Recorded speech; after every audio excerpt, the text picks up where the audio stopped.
nang gagalaitin na sa galit itong si Rose sa boyfriend niyang si George. Ang problema, hindi raw kasi magawang ma-update man lamang ni George ang kanyang kasintahang si Rose. Aminado naman itong si Rose na kung minsan daw ay toxic na raw sa relasyon itong si George bilang boyfriend. Kaya naman naiisip na rin niya na kumalas na lang sa 5 taon nilang relasyon. Mula nga po sa Valenzuela, 27 years old, kausapin natin si Rose. Kumustahin natin? Baka naman init lang ng ulo yan, Rose, ha? Magandang tanghali sa iyo, Rose. Magandang tanghali din po. Ayan, sa 5 years ninyo magkasama, kayo ba ay nagli-live-in o hindi naman? Nagkikita lang po. Yun, nagkikita-kita, ganyan. Masaya naman ang nakaraang 5 taon, puwera lang nitong mga nakaraang araw. Araw pa lang ba? Linggo, buwan, na medyo meron na kayong tampuhan?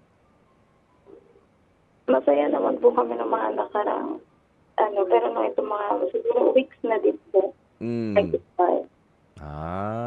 So ilang weeks pa lang naman na nagkakaganyan itong si George na hindi nag-a-update sa'yo.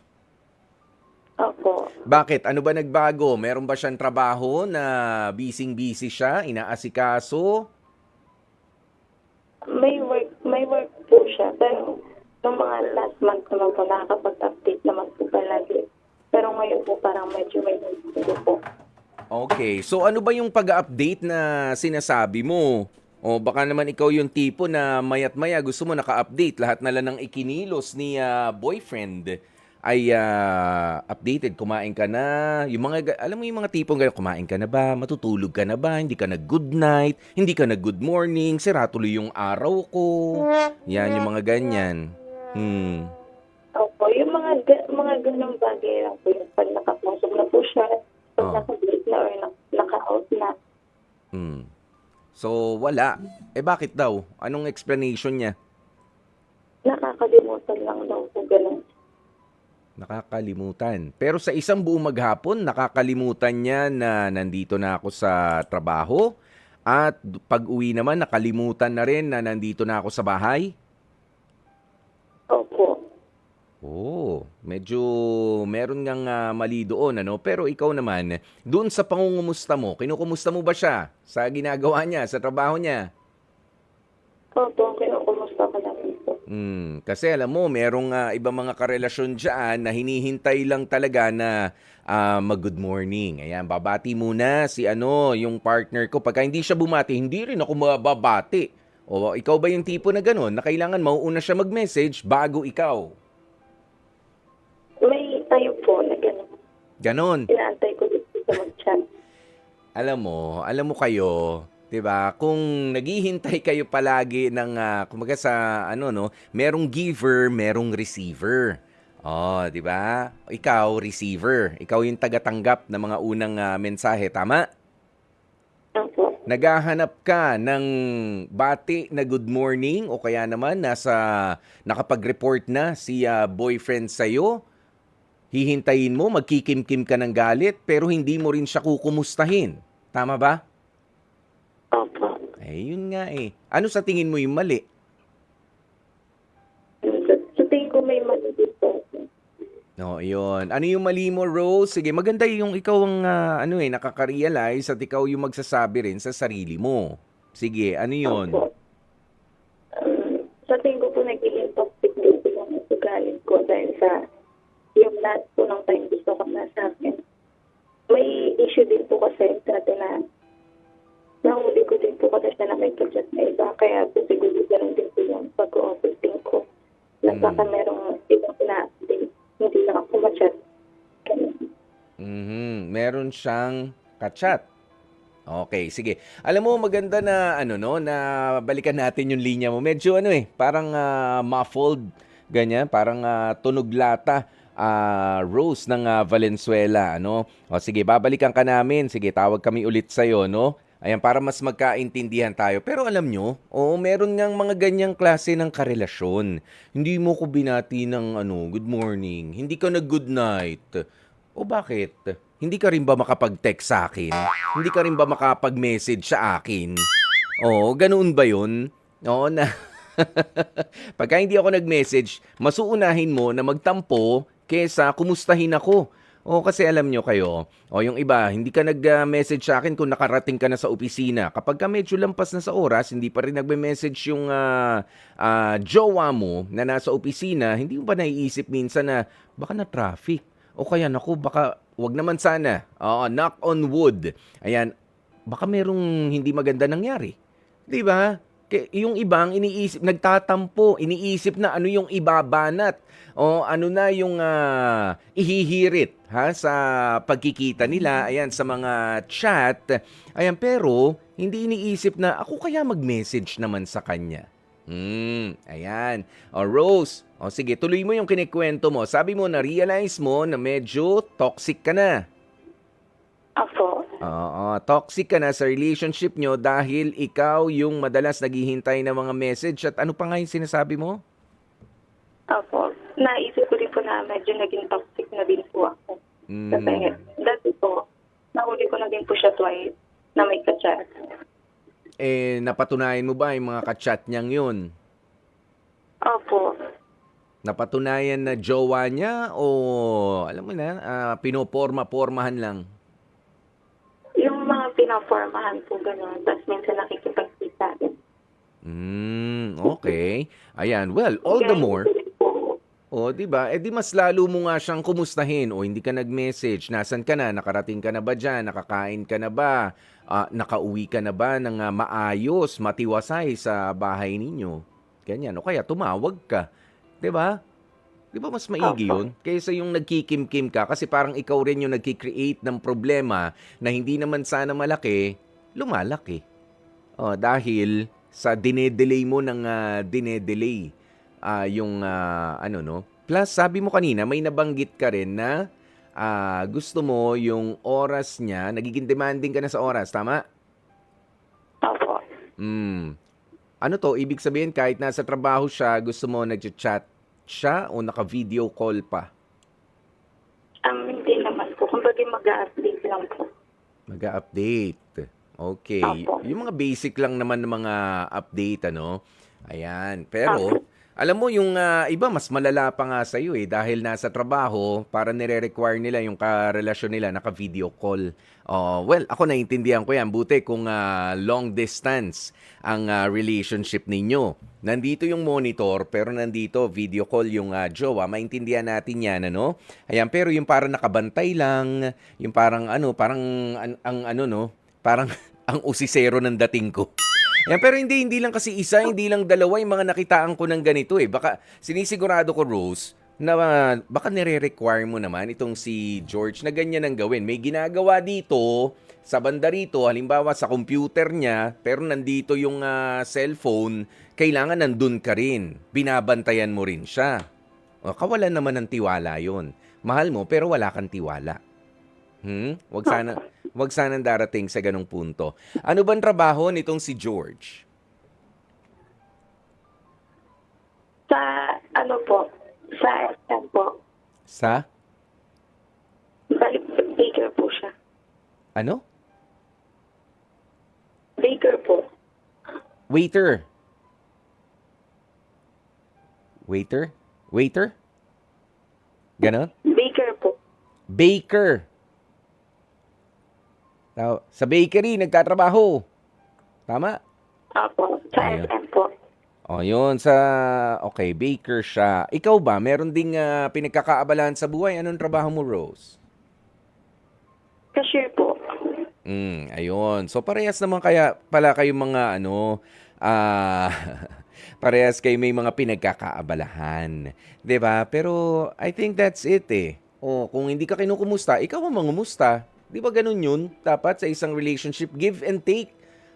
Give and take. Hindi yung take ka lang ng take. Kahit yung pangungumusta, kahit yung pag-update. Di mag-update kang mauna ka. Ayan, bago ka, bago ka humirit sa kanya, ikaw, nakalimutan mo na ako na. Plus, eto pa, no, yung iba ang style, yung laging patampo yung statement. Ganyan ka rin ba, Rose, kapag ka i-raise mo yung mga simpleng issue kay George? Minsan po, ganun po. Yung nagtatampo na agad. Opo. Gusto mo yung susuyuin ka na. Ha? Ha? Opo. Sa simpleng na-miss lang o na-late ng message o kaya nakatulog na doon sa sofa ng bahay nila o baka hindi pa nga nakapasok ng pinto o dahil na-late lang ng 1 minuto. Ka nag-text, late ka na, bala ka dyan. Ayoko na. Baka gaganong-ganong ka. May time lang po, pero hindi naman palagi. Alam mo, eto hindi lang para kay Rose at para sa mga iba pa nakikinig. Ayan, kay Rose, kay George, para din sa iba. Okay, na it's okay to be childlike sa relationship ninyo. Yung mga nagpapakute kayo, basta parehas kayo nasa mood, di ba? Okay lang yan, it's okay to be childlike. Ayan, pero ibang usapan naman kapag ka childish ka na yung mga maliliit na mga hindi pagkakaunawaan ay pilit nyong pinalalaki. It's as if, katulad niyan, meron trabaho si George, meron ka ring trabaho, Rose. Katulad yan, gusto nyo yung paglalaanan pa ng oras, yung suyuan. O, ano pa bang, kumbaga, pagkaliit-liit na bagay, parang hindi magkasya, yung isang, pasensya ka na late lang, pagod lang. O kaya na, ano lang yung phone ko naubusan ng battery. Nag-charge muna ako bago maka-message sa'yo. Yan, yung mga ganyan. Di ba? Baka naman pwede magkasya na yung kaysa naman yung, hindi, kailangan manuyo ka. Kahit pagod ka, punta ka dito sa bahay. Yan, yung mga ganun, parang, di ba, be considerate enough na wag naman na maging toxic ang relationship ninyo. Ayan. Pero bukod dyan, kasi alam mo, sabi mo, parang gusto mo nang kumalas doon sa 5 taon ninyong relasyon ni George. Sa tingin mo ba, worth it na kalasan mo na siya dahil lang sa mga ganyan na hindi nyo pagkakaunawaan o may hindi ka pa sinasabi sa amin? Naiisip ko po minsan makipaghiwalay kasi po wala na po peace of mind po. Dahil nga po dun sa, syempre, may issue na po na nahuli ko po siya ng twice na may nakaka-chat, nakikipagkita din po. Kaya every time na aalis, hindi makapag-update. Parang iisip ko na agad may ginagawang iba kahit nasa work lang naman. Gano'n. Kaya parang nagiging toxic na din po ako sa kanya.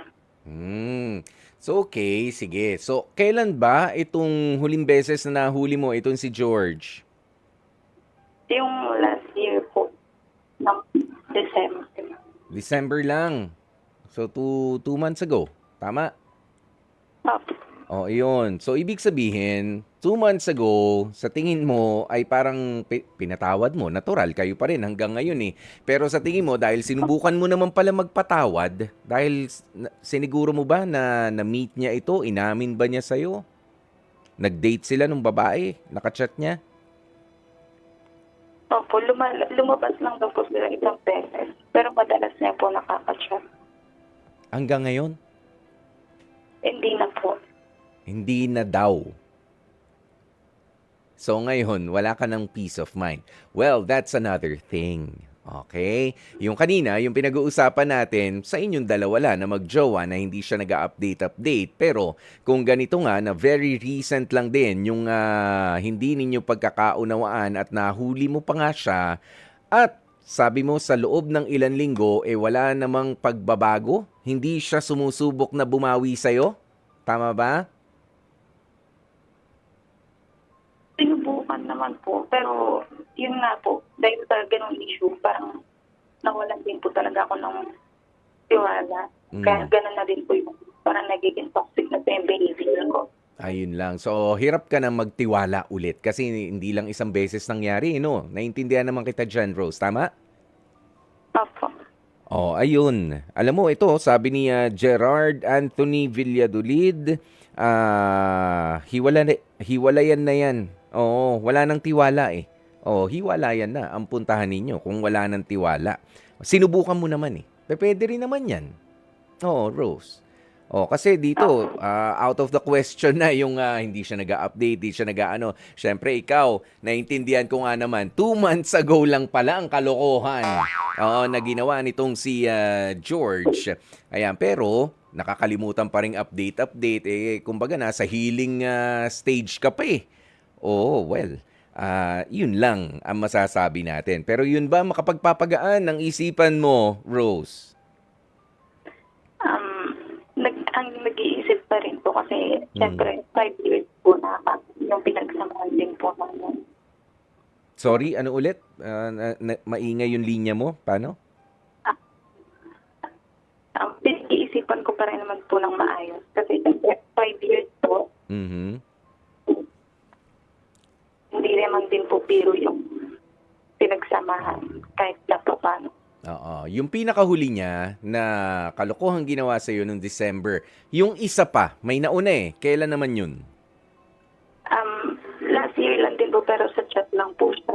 Sa chat, mga anong buwan? Mga May po ata.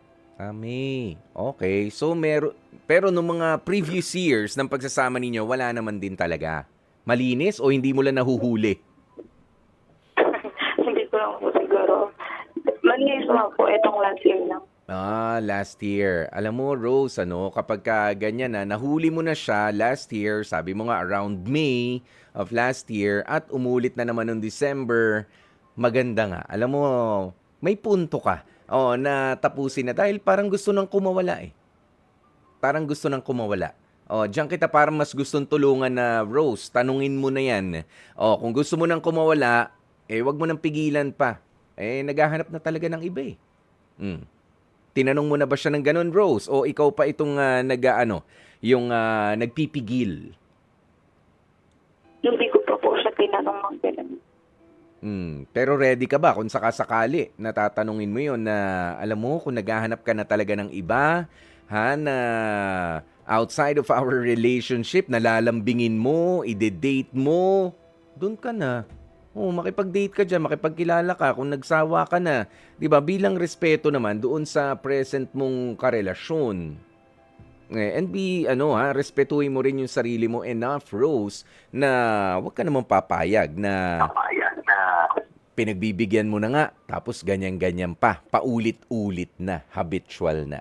Well, eto, meron lamang reaksyon si Cholo ng Las Piñas. Kausapin nga natin, Cholo. Yes, Kuya Poy. Magandang hapon po. Magandang hapon. Ano ulam mo? Lechon ba, Kuya Poy? Wow, sarap naman yan. Sige, dahil masarap ulam mo at naiinggit ako, ikaw nga muna ang tsumika dito kay Rose. Anong masasabi mo dyan sa problema nila ng jowa niya? Parang gusto nang kumawala nitong si George eh.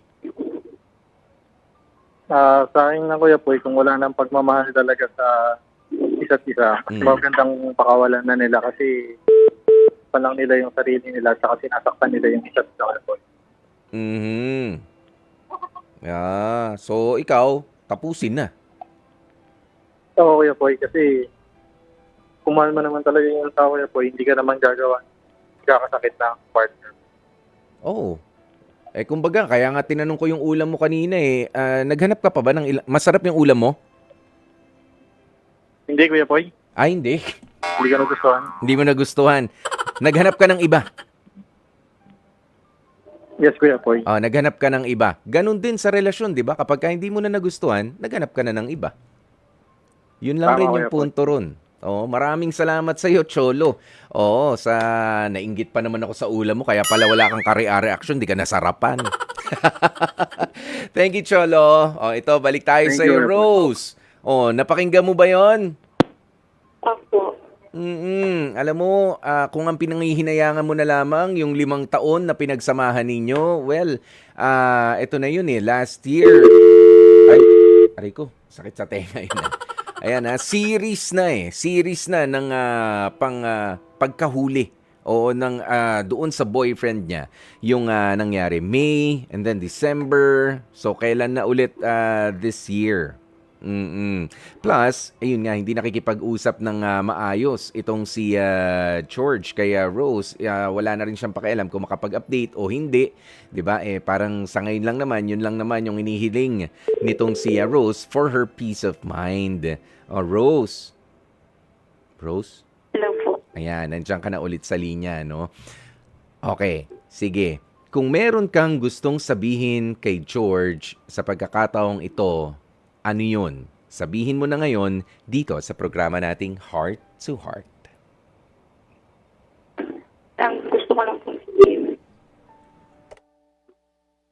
Ang gusto ko lang po sabihin kay George na kahit ano man pong mangyari, kung halimbawa matuloy naman po na mag-iwalay kami, mahal na mahal ko pa rin po siya. Hindi naman po nagbago yung pag-ibig ko. Same lang po. Para po sa mga medyo nalabuan doon sa linya, matuloy man ang hiwalayan. Tama ba, Rose? Yung rinig ko. Matuloy man ang hiwalayan ninyo o hindi, mahal na mahal mo itong si George.